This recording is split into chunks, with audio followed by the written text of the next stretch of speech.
Mateo 4:19.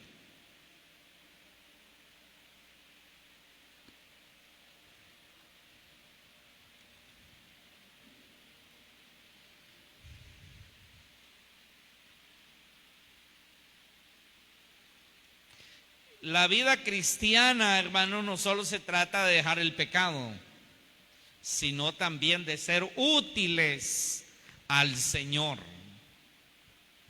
Hemos dejado de ser esclavos del mundo, de tener como nuestro amo a Satanás y tener como amo y Señor a Jesucristo. Así que si somos sus esclavos por amor, si Él es nuestro Señor, Él es nuestro amo, tenemos que serle útil, tenemos que servirle en esta vida, en esta tierra. Mientras estemos aquí, hay mucho que hacer. Jesús dijo, la mies, o sea, el trabajo, la cosecha es mucha y los obreros son pocos. Son pocos.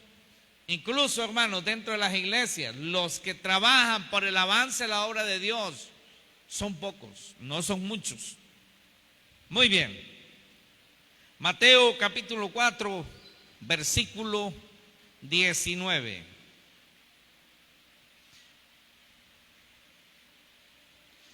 Vamos a leerlo desde el versículo 18.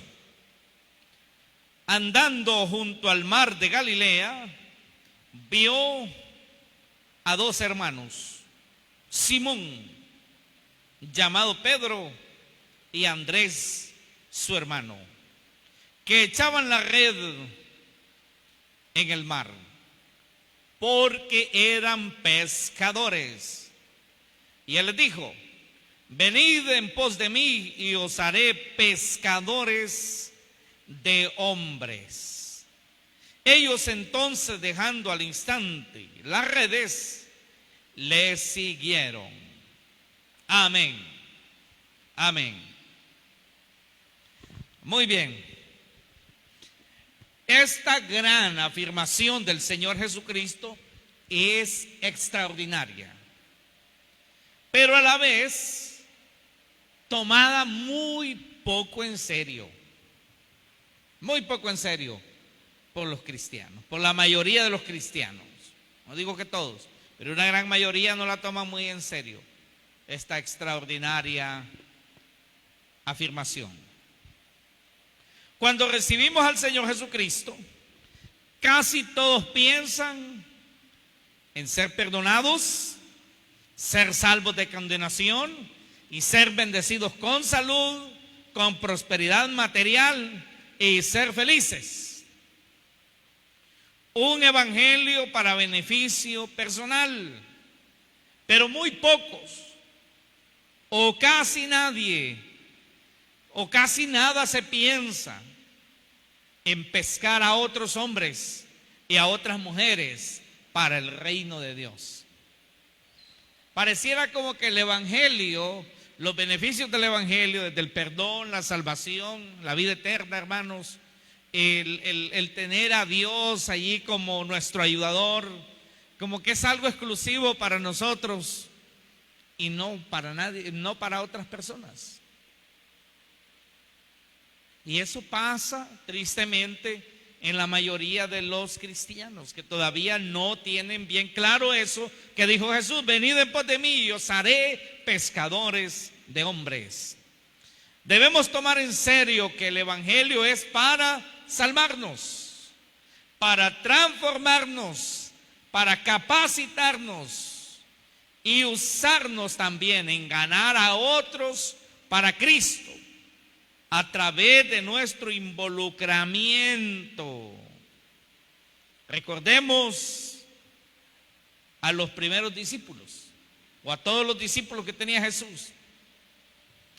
Recordémoslos teniendo comunión, recibiendo enseñanza, colaborando con Cristo para que otros también lo conocieran. Esa fe, hermano, que se les estaba enseñando, se les estaba transmitiendo, ellos también debían transmitirla a otros. Así que tomando en cuenta esto, hermanos, Pensemos en que Dios quiere pasarnos de lo ordinario a lo extraordinario. ¿Y a qué nos vamos a referir con esto? Bueno, porque el evangelio, la vida en el mover de Dios es extraordinario. Es extraordinario. Lo ordinario, pues es lo que hacía Pedro y su hermano Andrés. Juan y Jacobo también lo hacían. Era lo ordinario: ir, pescar, dejar parte para su familia y venderlo en el mercado. Eso era ordinario. No solo lo hacían ellos, lo hacían un montón de gente. Lo ordinario. Todo mundo hace lo ordinario. Unos trabajan en construcción, otros trabajan en carpintería, otros trabajan en la tierra para que produzca, otros haciendo fincas, otros con sus negocios en el mercado, por el parque, en la calle principal. Otros trabajan en bancos, distintas empresas, hospital, escuelas, colegios. Eso es ordinario, eso todo el mundo lo hace. Eso es ordinario. Se hace en todos los países. Es ordinario. Lo extraordinario es el trabajo del reino de Dios, porque ese no todo el mundo lo hace. De hecho, el mundo le huye a esa responsabilidad. Eso es lo extraordinario. Por eso, hermano, pensando en esto, meditando en el hecho de pasar de lo ordinario a lo extraordinario, miremos a Pedro, por ejemplo, y su hermano Andrés. Andaban en lo ordinario, en lo que todo el mundo hace, pescando. Pero Jesús dice: yo quiero que ustedes hagan un trabajo extraordinario. De aquí en adelante yo quiero que ustedes sean pescadores de hombres. Siempre hacían sus trabajos muchas veces de pesca, pero ya no era su primera responsabilidad ir a pescar. Ahora la primera responsabilidad de ellos era pescar hombres y mujeres para el reino de Dios. Esa era la primera responsabilidad. Ya esto era extraordinario. Ya esto no lo hacía nadie más. No lo hacía cualquiera. Es que lo extraordinario es lo que se hace más allá de lo ordinario, de lo común, de lo que es normal, de lo que siempre se ve. Pero es extraordinario cuando un hombre o una mujer ya no solamente hace cosas de esta tierra, sino que también hace cosas del reino de los cielos. Eso es, hermano, extraordinario. No estamos hablando de cosas espirituales o cosas que no hemos visto, no sé cómo podría decirle, pero no estamos hablando, cuando hablamos de cosas extraordinarias, en este sentido y en el sentido bíblico, estamos hablando de un servicio en el reino de Dios, una entrega al reino de los cielos. No estamos hablando de hacer descender fuego del cielo, que desciende el fuego del cielo para que queme el sacrificio. Sé que eso fue extraordinario, eso fue un milagro extraordinario hecho de Dios a través de Elías. Solo sucedió una vez. Extraordinario, se abrió el mar rojo. Sí, pero solo pasó una vez con Moisés. No estamos hablando de ese tipo de cosas extraordinarias que quizá, lo más seguro, nunca más vuelvan a pasar, porque sucedieron por una causa especial, en un tiempo especial. Estamos hablando de lo extraordinario que es el servicio al reino de Dios, que el mundo no lo hace, porque no lo entiende. Pedro en su vida natural era un pescador, uno más, como muchos de su época. Con ese trabajo sustentaba a su familia y apoyaba la cadena de suministro de su época. Pero no aportaba nada al reino de Dios. No aportaba nada a la vida de mucha gente que estaba desamparada en lo espiritual.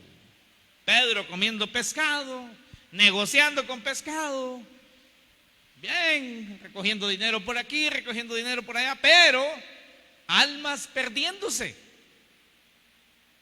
almas sin Cristo yéndose de esta vida.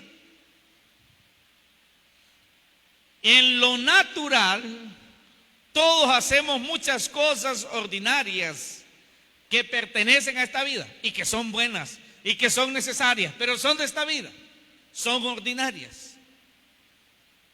Cosas que nos benefician económicamente o placenteramente, como por ejemplo ir a un partido de fútbol, eso es algo ordinario.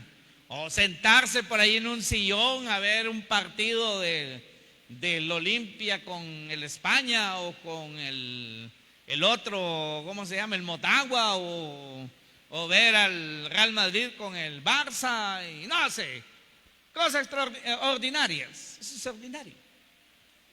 Eso es ordinario. En lo natural todos hacemos muchas cosas ordinarias que pertenecen a esta vida, que nos benefician económicamente o placenteramente, pero que no bendicen espiritualmente a nadie, ni contribuyen al engrandecimiento del evangelio del reino. Le puede beneficiar a usted, le beneficia a usted, beneficia a otro, pero no beneficia a nadie más, no beneficia al reino de Dios en lo espiritual. Debemos tomar muy en serio que el llamado de Dios no es solo para salvación, no solamente es para transformación, sino también el llamado es para servir a Dios, sirviendo en guiar a otros en el camino de salvación. Y cada cierto tiempo debemos estar guiando al menos a una persona en el camino de Dios. Usted debe ser como el hermano mayor de alguien, ¿verdad? Que esté pendiente de ese hermano, de esa persona, de ver si fue a la reunión, que no fue, preguntarle por qué pasó que no fue, será que está bien, está enfermo o necesita alguna ayuda, necesita algún apoyo. Eso es bonito. No, que no puedo ir porque vivo lejos y no tengo transporte, yo le consigo, yo no puedo, pero voy a hablar con un hermano. No sé si me explico. Eso es bonito. O a alguien que nosotros pues estamos orando por esa persona para que se entregue al Señor, pero no solo oramos, también llegamos donde esa persona y lo animamos. Mire, lo invito, yo paso por usted, mire, yo pago la mototaxi y vamos. Un tiempo, no sé, el tiempo que sea necesario, podemos estar trabajando con esa persona o con otras personas más. Pero, ¿sabe? Lo triste es pasar tanto tiempo de ser cristiano y nunca ganar a una persona para Cristo, o nunca estar motivando a alguien, haciéndolo crecer en el camino de la fe, hermano. Equivocadamente, hermanos, en muchas iglesias, pues se cree que el trabajo de hacer crecer la iglesia es del pastor. Y si la iglesia no crece, dicen, ¿en qué estará fallando el pastor? ¿Verdad? Pero es que el trabajo del reino de Dios, hermano, no solo es del pastor, es de la iglesia, es de los líderes. Los líderes tienen que moverse, pero también los miembros se mueven. Amén. Accionamos. Bueno, eso es lo que miramos en la vida de los apóstoles, en la vida de los primeros cristianos, en el primer siglo. Dice que cuando la persecución, los que iban huyendo, los lugares donde iban, predicaban a Cristo, le hablaban de Jesucristo a otras personas. El apóstol Pablo, donde llegaba, compartía, donde se le abría una puerta, compartía. En una ocasión llegó a una ciudad, no me acuerdo si era Éfeso, y habían unas mujeres que se reunían por ahí en un río, como en la tarde, así para hacer oración. Allí llegó el apóstol Pablo para predicarles Ahí se convirtió al Señor una mujer llamada Lidia, que era una comerciante de púrpura. Y esa mujer, hermano, vino a ser de gran beneficio en el reino de Dios. Interesados por otros. Los que usted conoce, que son sus familias o son sus amigos, y usted los mira como que han bajado la guardia en el reino de Dios, ¿qué hace usted por ellos? En primer lugar, usted debe orar por ellos. Y en segundo lugar, pues interesarse por ellos, no sé, llamarlos, irlos a ver y expresarles que usted los extrañó, que qué ha pasado, e interesarse por ellos. Amén. Venid en pos de mí, os haré pescadores de hombres. Pero ¿qué hace un pescador si quiere pescar? Pues para empezar tiene que ir al río. No, antes, para empezar tiene que buscar el anzuelo, la atarraya, buscar las carnadas, sacar el tiempo, llevar la atarraya e ir, preparar el barco, sacar tiempo, ir, si quiere pescar. Porque desde la casa no va a pescar. Viendo el partido no va a pescar. Viendo la película no va a pescar. Tiene que ir al río, o tiene que ir al lago, o tiene que ir al mar si quiere pescar. Muy bien. Hay que tomar en cuenta, hermanos, este serio llamado, porque muchas veces se cree que ser cristiano solamente es para recibir los beneficios de Dios. No.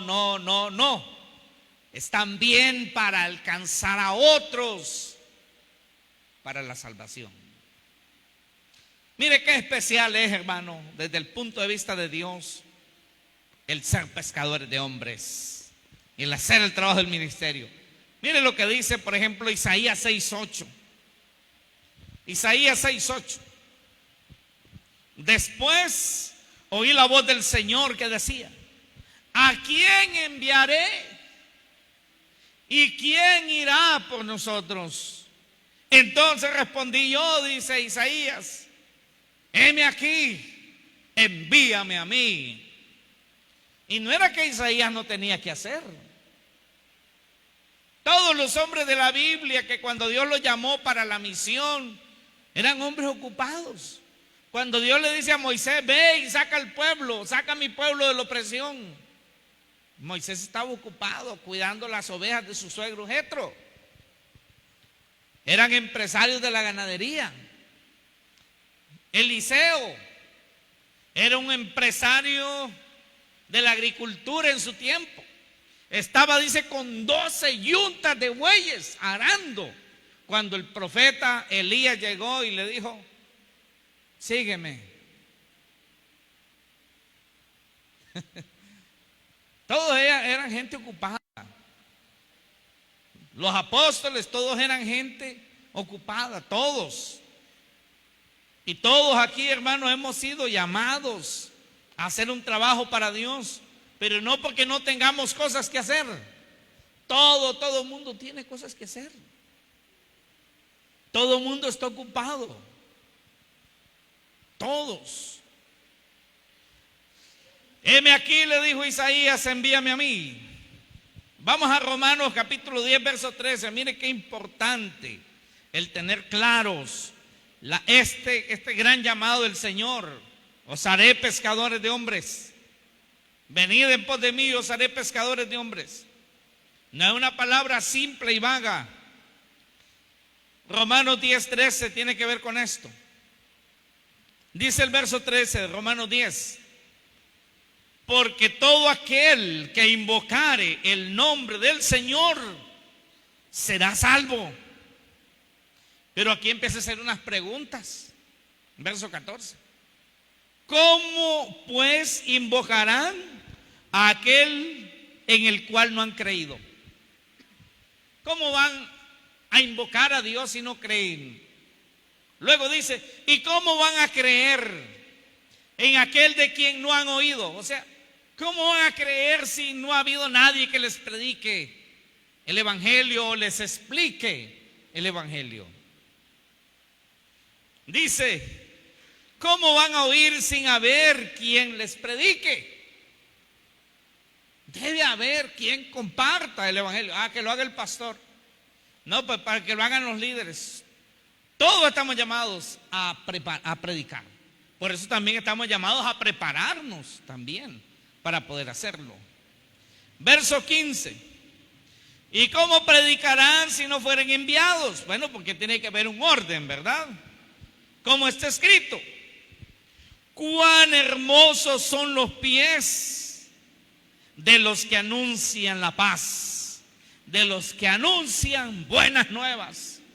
Hermosos, dice Dios, son los pies de los que predican, de los que salen, de los que van para darle la palabra a alguien, para incentivar a alguien a caminar en el reino. Hermosos son los pies de ese hermano que va a aquella casa para ganar esa familia para el Señor, que va a aquella otra casa para ganarse esa familia para Cristo, para ayudarles a seguir en el camino angosto, para entrar por la puerta angosta, que es Jesucristo.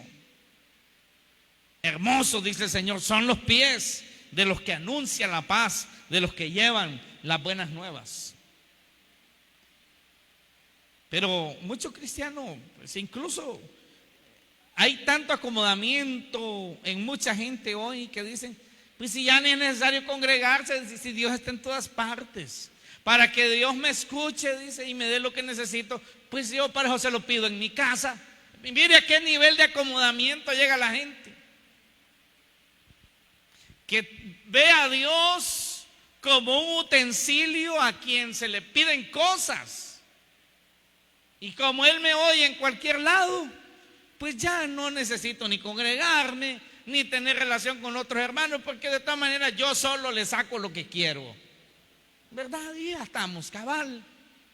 Para que Dios me escuche, si yo no necesito reunirme en una iglesia, no necesito ir con otro hermano, porque Dios me escuche en la casa. Es que no se trata solo de que Dios lo escuche y de que Dios le conteste. Se trata de seguir un proyecto, el proyecto de Dios. El proyecto de Dios, hermano, no solo es que usted allí en una esquina de su casa le pida cosas. Va más allá. Va más allá, hermano. Hay que compartir la palabra, hay que compartir experiencias, hay que tener comunión unos con otros.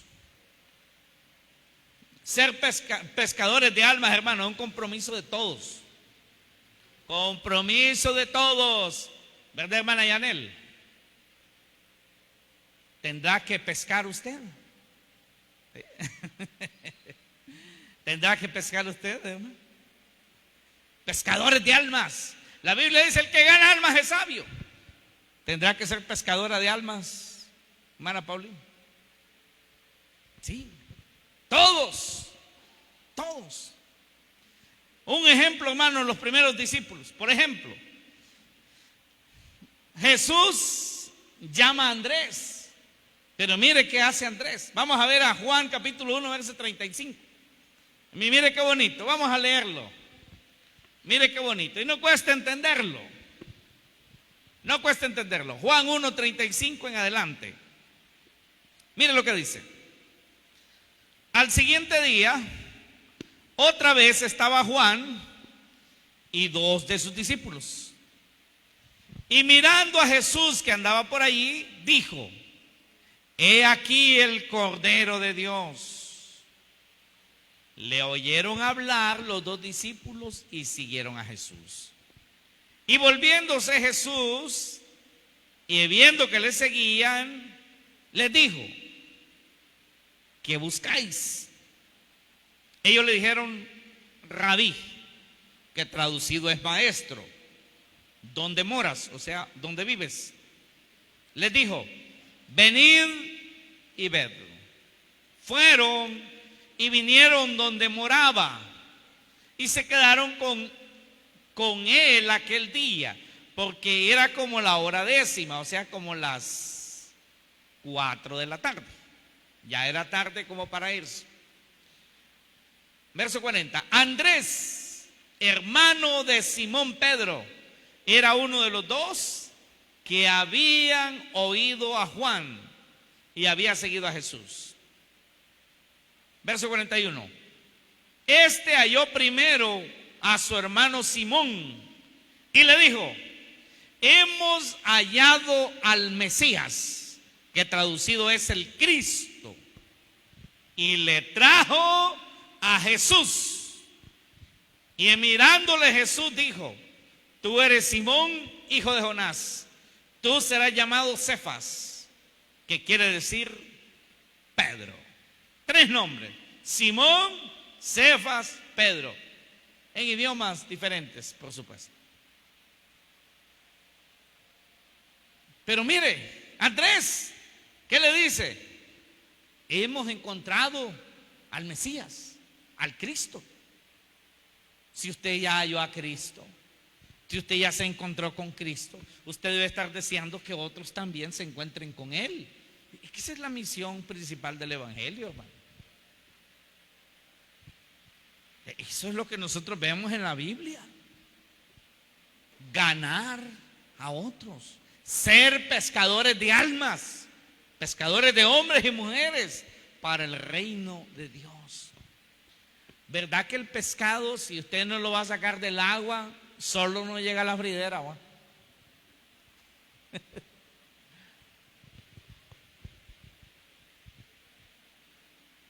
Os haré pescadores de hombres. Por supuesto, es un ejemplo que el Señor está poniendo, una analogía ahí. Cuando Jesús llama a Felipe y a Natanael,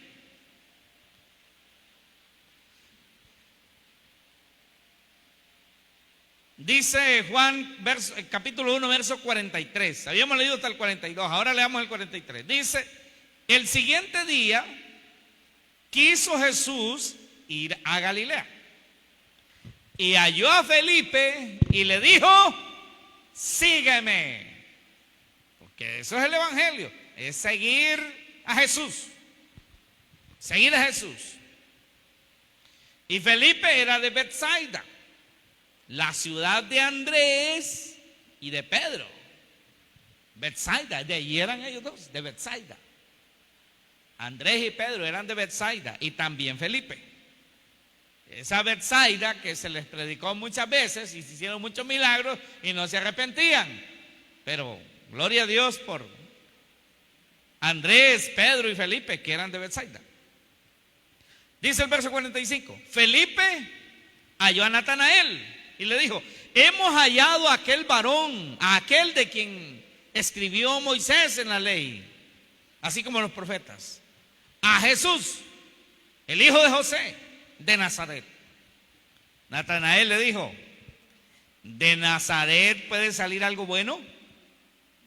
Le dijo Felipe: ven y ve. Cuando Jesús vio a Natanael que se le acercaba, dijo de él: he aquí un verdadero israelita en quien no hay engaño. Recuerde que Jesús es omnisciente, que todo lo sabe, porque Él es Dios. Y Él sabía el corazón y la vida de Natanael, aunque en ese momento se lo estaban presentando. Le dijo Natanael: ¿de dónde me conoces? Respondió Jesús y le dijo: antes que Felipe te llamara, cuando estabas debajo de la higuera, te vi. Usted no sabe, hermanos, si esa persona a quien usted le comparte el Evangelio, a quien usted invita a Jesús, usted no sabe si Jesús ya lo vio. Bueno, usted debe estar convencido que Jesús ya lo vio. Antes que usted lo viera, Jesús lo vio. Por eso le dice: antes que Felipe te llamara, yo te vi. Respondió Natanael y le dijo: Rabí, o sea, maestro, tú eres el Hijo de Dios, tú eres el Rey de Israel. Respondió Jesús y le dijo: porque te dije, te vi debajo de la higuera, ¿crees? Cosas mayores que estas verás. Muy bien, vamos a detenernos allí. Pero la importancia, hermano, de que si hemos hallado a Cristo, debemos querer que otros también lo encuentren. Mire con qué deseo Andrés quería que Pedro conociera al Señor. Mire con qué deseo Felipe quería que Natanael conociera al Señor. Y fueron de los 12 discípulos. De los 12 discípulos de Cristo. No tenemos que callar. Debemos hablar y ganar a otros con el Evangelio. A veces hablamos de muchas cosas con la gente, menos de la palabra de Dios, menos de la salvación, menos del arrepentimiento. No hablamos del pecado y de la necesidad de que el pecado sea perdonado. Hablamos muchas cosas con la gente, pero no del reino de Dios. Hechos capítulo 9, verso 20. Cuando Pablo, que en aquel momento se llamaba Saulo de Tarso, se convirtió a Dios. Mire lo que hacía. Hechos capítulo 9, verso 20. Dice: y enseguida predicaba a Cristo en las sinagogas, diciendo que este era el Hijo de Dios. Enseguida. Gálatas 1:23. Gálatas capítulo 1, verso 23. Pablo está hablando de su conversión y desde cuándo él predicaba a Cristo, que había pasado ya cierto tiempo. Verso 23, Gálatas 1:23. Dice: solamente oían decir, a aquel que en otro tiempo nos perseguía, ahora predica la fe. Ahora predica la fe que en otro tiempo asolaba. Y glorificaban a Dios en mí, dice Pablo. Predicaba. ¿Qué es predicar? Es compartir la palabra de Dios con otras personas. Hay gente que no tienen compromiso con Dios y dicen que lo más importante es predicar con el testimonio. ¿Han oído eso? ¿Cuántos han oído eso? Yo lo he oído muchas veces. Lo importante es predicar con el testimonio. Yo no he visto eso en la Biblia, hermano. Ya le voy a explicar por qué eso no es así. Lo más importante es predicar con el testimonio. Pero esto no es verdad. La predicación es hablar el evangelio escrito en la Biblia. Eso es predicar. El testimonio es otra cosa, hermano. El testimonio es el nuevo estilo de vida con el que demostramos que el Señor nos ha transformado. Por supuesto que así tiene que ser. Esto glorifica a Dios, pero no sustituye la predicación de la palabra de Dios, ya sea a nuestra familia, a nuestros vecinos, a nuestros compañeros, a nuestros amigos, a nuestros conciudadanos. Yo predico con el testimonio, dice. Que le da vergüenza hablar de la Biblia es. Y dice que con el testimonio predica. No. Si a veces hay gente que no es cristiana y es moralmente más correcta, de pronto que algunos cristianos. Y no por eso está predicando. ¿Me explico? Predicar es compartir la palabra de Dios. El testimonio, claro que sí, porque si predica la palabra de Dios y anda mal en el testimonio, pues van a decir: ¿y qué me dice este a mí? Claro que sí, el buen testimonio tiene que acompañar a la predicación, pero no la sustituye. Es que yo eso lo he escuchado mucho. Lo importante es predicar con el testimonio. Mentira. Entonces Jesús nunca hubiera predicado suficiente con su testimonio. Entonces los apóstoles no hubieran predicado nunca suficiente con su testimonio. Nunca hubieran abierto la boca para decir: hay que arrepentirse. Nunca hubieran abierto la boca para decir: Jesús es el Salvador, Jesús es el Hijo de Dios. Vengan a Jesucristo, arrepiéntanse, entréguense, búsquenlo. Si solo con el testimonio. No. Hay que tener buen testimonio, pero también hay que predicar. El buen testimonio es una cosa, predicar es otra. Es otra. Si yo dejo de predicar la palabra de Dios y digo, bueno, pues voy a ganar gente con mi testimonio, ¿no? Solo voy a ser una persona correcta, voy a trabajar en esto, voy a trabajar en lo otro, nunca me voy a meter en problemas con nadie, procuraré ser siempre un buen esposo, un buen padre de familia, ser un buen vecino y mire, nunca más voy a hablar de Cristo. Solo estoy siendo un buen vecino, solo estoy siendo un buen papá, un buen esposo, pero no estoy predicando. Así que eso no es cierto. La gente debe ver en nosotros una transformación, por supuesto, pero eso no sustituye la predicación. Por eso se escribió la Biblia, para que la podamos compartir. Yo predico con mi testimonio, dice el hermano. No predico de la Biblia, porque yo me porto bien para que mis vecinos vean que soy cristiano, pero nunca habla de Jesucristo. Hay que orar a Dios para tener esa valentía, porque también se requiere valentía para hablar de Jesús a otros, porque naturalmente la carne se opone. La mayoría de la gente de este mundo no entiende el evangelio. No lo entienden, aun cuando muchos digan, no, si a todo el mundo se le ha predicado, pero no lo entienden. La mayoría de la gente está confundida, basta ver Facebook. Mire Facebook y va a ver usted lo confundida que está la gente con el concepto de lo que es ser cristiano. La gente está confundidísima. Necesitan que los que ya entendemos el evangelio se los expliquemos, que les expliquemos los misterios del reino de Dios. Y le voy a poner un ejemplo, porque puede haber a alguien que le diga a usted, no, yo leo la Biblia en la casa, pero ¿será que le entiende? Gloria a Dios por los que la leen, porque hasta eso es atacado hoy. Dice, ¿de qué sirve que leas toda la Biblia? Dice, y no sos esto y no sos lo otro. Pues de algo le debe servir. Es peor que no la leyera. Como que todo el mundo leyera la Biblia. No, hermano, hoy es raro el que lee la Biblia. Poca gente lee la Biblia. Y me sorprendo cuando veo videos por ahí donde le preguntan a las personas que piensan de la Biblia. No, pues pienso que la Biblia es aquí, que la Biblia es... Y le preguntan, ¿y has leído la Biblia alguna vez? No la he leído. Cuestionando, juzgando algo que nunca han leído.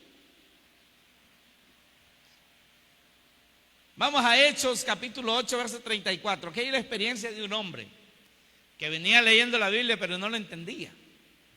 De hecho venía leyendo Isaías capítulo 53, pero no lo entendía.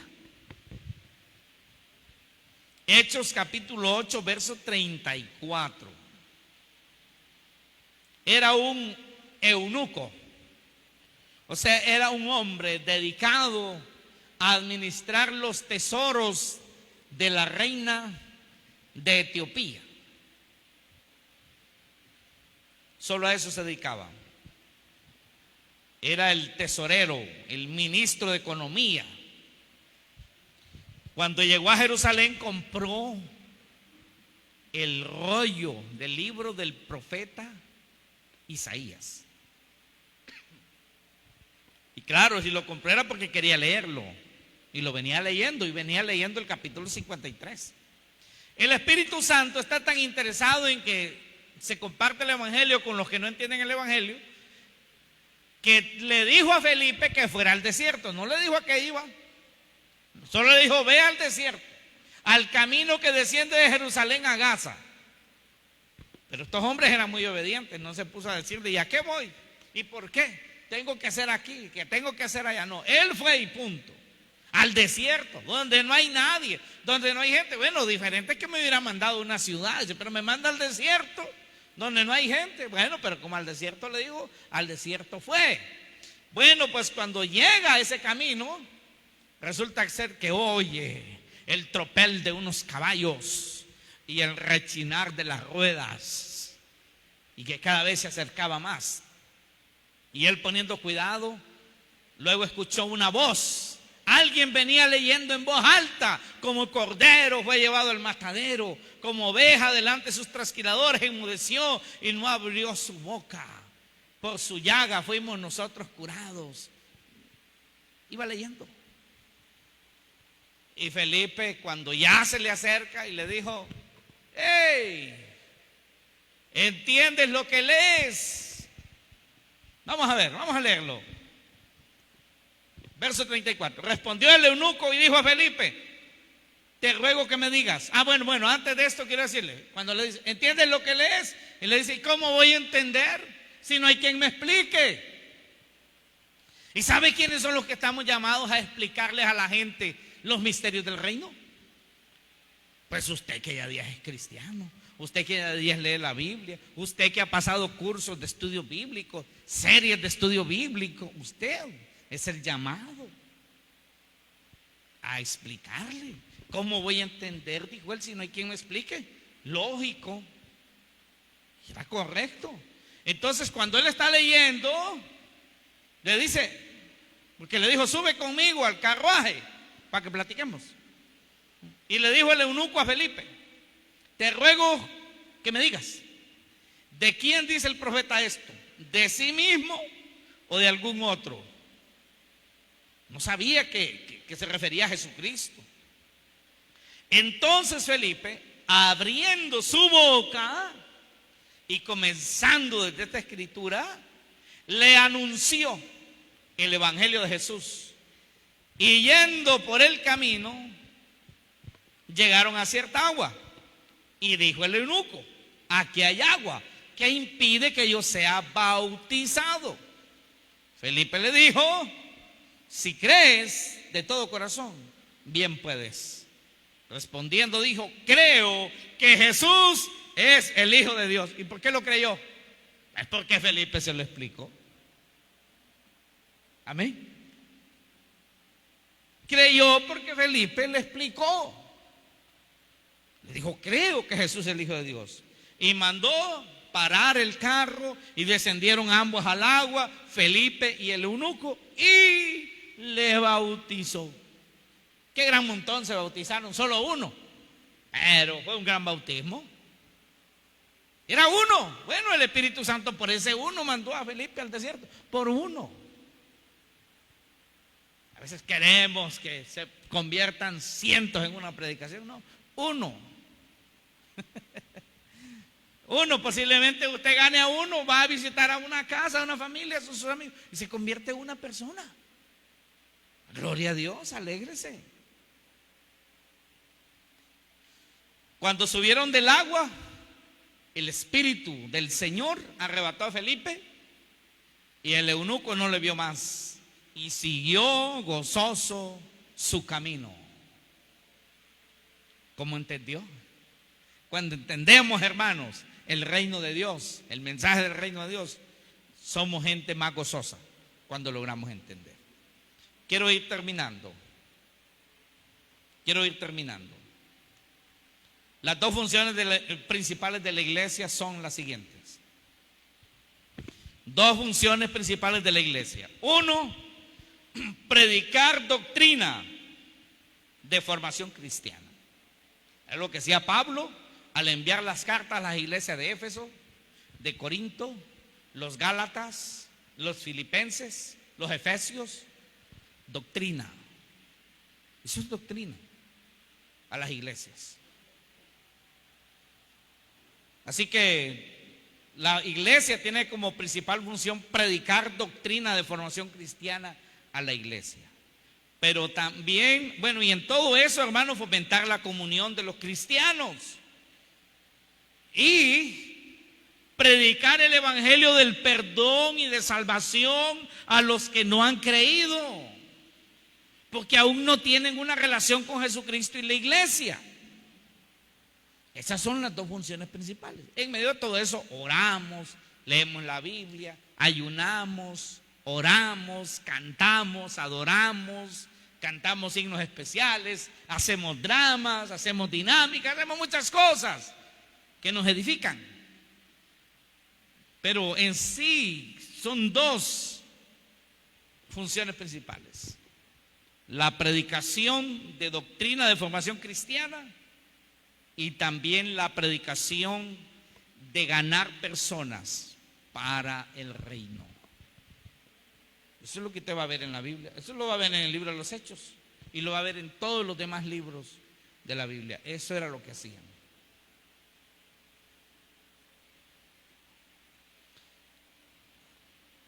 Quiero que leamos Juan 10:16 y vamos en la recta final de este mensaje. Juan 10:16. Dijo Jesús, mire qué importante es. También tengo otras ovejas que no son de este redil. Aquellas también debo traer y oirán mi voz y habrá un rebaño y un pastor. ¿Sabe a quiénes se refería? A los que todavía no habíamos creído. Le estaba hablando a los discípulos, que los que ya estaban en el redil, pero le dice, hay otros que todavía no están en el redil. Hay que traerlos y van a oír mi voz. No tengamos temor. A veces decimos, es que no me van a oír, es que no me van a creer, es que no me van a poner atención. Oirán mi voz. Hay gente que está deseando que alguien le lleve la palabra.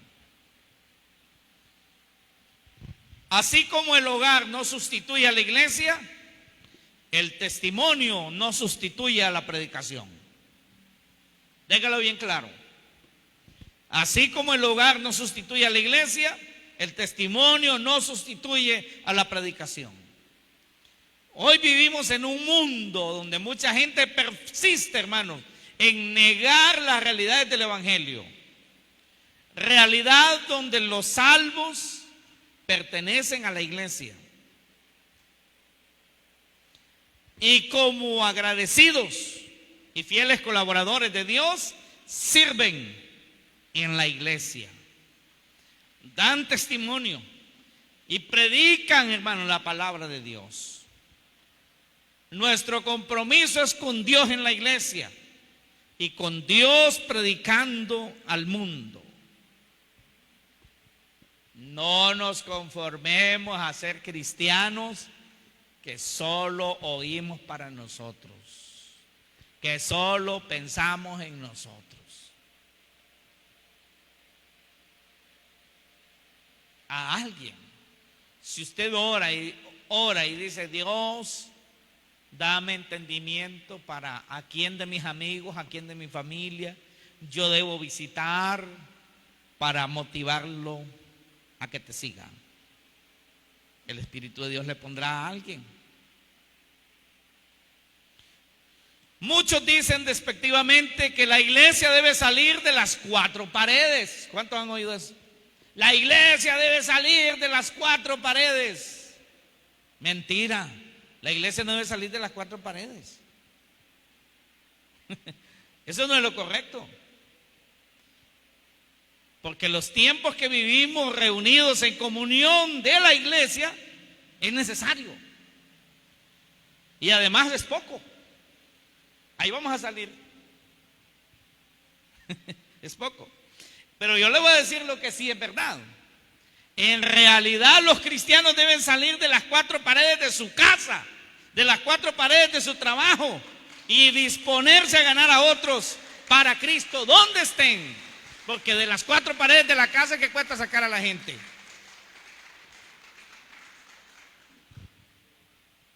De aquí no, hermano.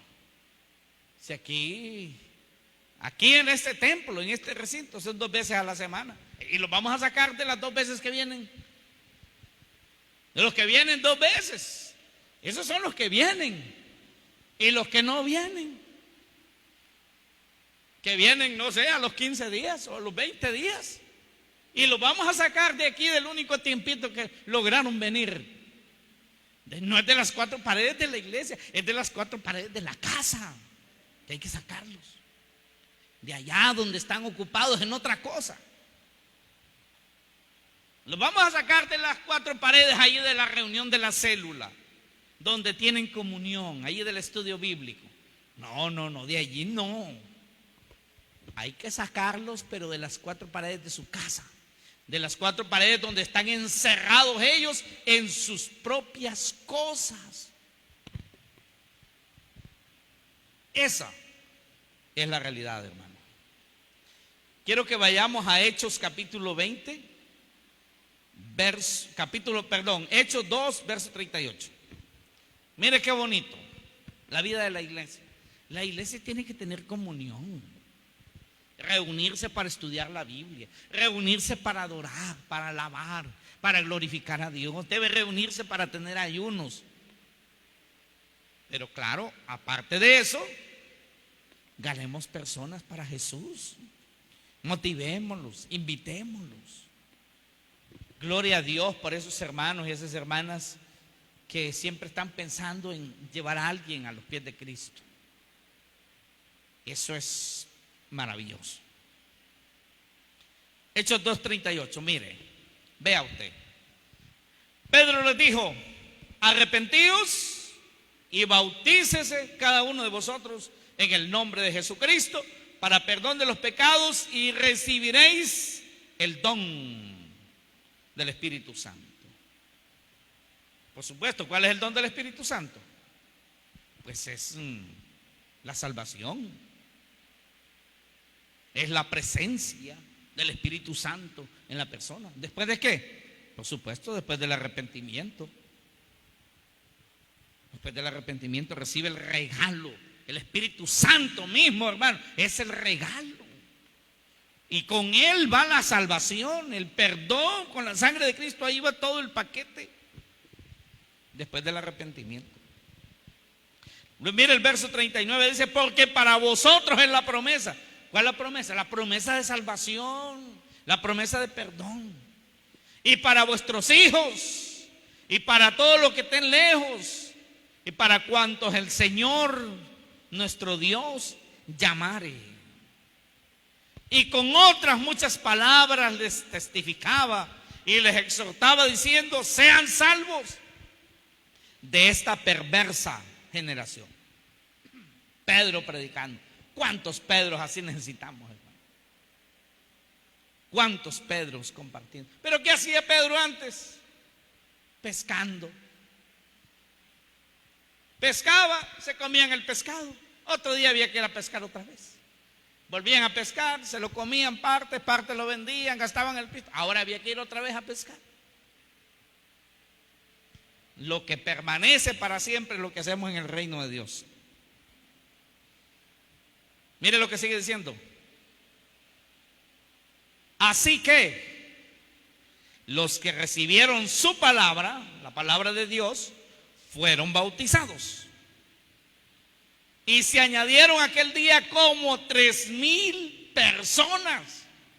¿Pero qué hizo Pedro? ¿Predicó con el testimonio? No, predicó la palabra de Dios, la predicó. Predicó la palabra de Dios. Se convirtieron 3,000 personas. Y a los 3,000 los bautizaron. Hoy es que la gente pone como que me bautizo, no me bautizo. Me bautizo, no me bautizo. No sé, tal vez, quizá después, tal vez el otro año, no sé. Eso no es la voluntad del Señor, hermano. Los cristianos del primer siglo, a pesar de que los perseguían, ellos eran bautizados. Y era la gran señal. Era la gran señal. Y podían matarlos después del bautismo. Porque con el bautismo gritaban a todo el mundo. Le gritaban a los ángeles, le gritaban al diablo y le gritaban al público que ahora eran de Cristo. Y después del bautismo podían matarlos. Sus familiares, algunos, los desheredaban. Porque el bautismo, hermano, es un testimonio público de que ahora somos de Jesús. Es un testimonio público oficial de que hoy somos de Cristo. Es la expresión física y externa de lo que pasó en el corazón adentro. Los 3,000 fueron bautizados. Ay, no le anduvieron preguntando: ¿y qué pecado tiene usted? ¿Y que no ha arreglado este problema con aquel? Ay, no, los 3,000 los bautizaron, no le anduvieron averiguando que si tenían problema aquí, que si tenían problema, porque todo eso, no, ¿qué requisitos tiene que tener el hermano para ser bautizado? Ah, no, que tiene este pecado que no lo ha arreglado. Ah, que tiene este otro pecado que no lo ha arreglado. Y nunca se bautizan. Nunca se va a bautizar porque nunca va a tener arreglados todos los pecados, hermano. ¿Verdad? A los 3,000 fueron bautizados. Los 3,000. Los 3,000 se convirtieron, los 3,000 fueron bautizados. Y no me va a decir usted que los 3,000 estaban, tenían arreglado todos los problemas, todos los pecados. ¿Y entonces por qué se arrepintieron? Pues porque eran pecadores y a saber cuántos pecados esta gente cometía. Igual que todos los seres humanos. Pero se arrepintieron, recibieron a Cristo. Entonces debían pasar por las aguas del bautismo. Verso 42. Y perseveraban en la doctrina de los apóstoles. Por eso hay que tener cuidado, hermano. Nosotros hoy la doctrina en la que perseveramos es la escritura, que es la doctrina de los apóstoles. Amén. Perseveraban en la comunión unos con otros. La reunión de la iglesia. Las reuniones ahí de célula. Reuniones especiales. Perseveraban juntos en comunión. Participaban en el partimiento del pan y en las oraciones. Ahí estaban ellos. Estaba la cena del Señor, ahí estaban ellos. Habían bautismo, ahí estaban ellos. Había un evento de comunión, ahí estaban ellos. Había oración, ahí estaban ellos. Vida de iglesia. Termino con Efesios 5:19. Efesios 5:19. Y esto es vida de iglesia, hermano.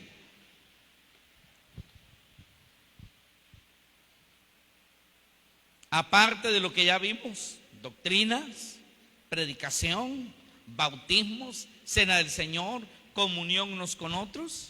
Aparte, más allá de eso, Efesios 5:19 dice, hablando entre vosotros con salmos, con himnos y cánticos espirituales, cantando y alabando al Señor en vuestros corazones. Parte de la vida de la iglesia.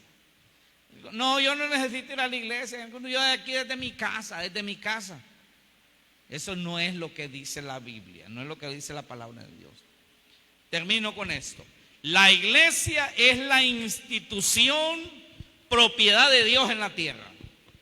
Es su embajada en la tierra. La iglesia es la encargada de transmitir el mensaje de Dios al mundo. Y para eso es necesario reunirse, recibir enseñanzas apostólicas, apoyar a otros hermanos y a otras personas en su necesidad. Pero esto no puede hacerse aislándose de la iglesia, como muchos pretenden que sea hoy en día. No se puede cambiar el esquema de Dios. Dios ya dijo cómo se hacen las cosas, así es como funcionan y así deben hacerse. Es que ya poco falta para que la gente, cada quien haga una Biblia solo para ellos. Una Biblia al gusto y al capricho de cada quien. No, hermano. Dios tiene una palabra para todos. Para todos los evangélicos, para todos los católicos y para todos los mundanos, una sola palabra. El deber es alinearnos con esa palabra. Póngase de pie. Pero recuerde que Dios quiere que usted sea también pescador de hombres, pescador de mujeres, pescador de almas. No solamente es para que usted se salve, es también para que usted ayude a que otros también encuentren salvación.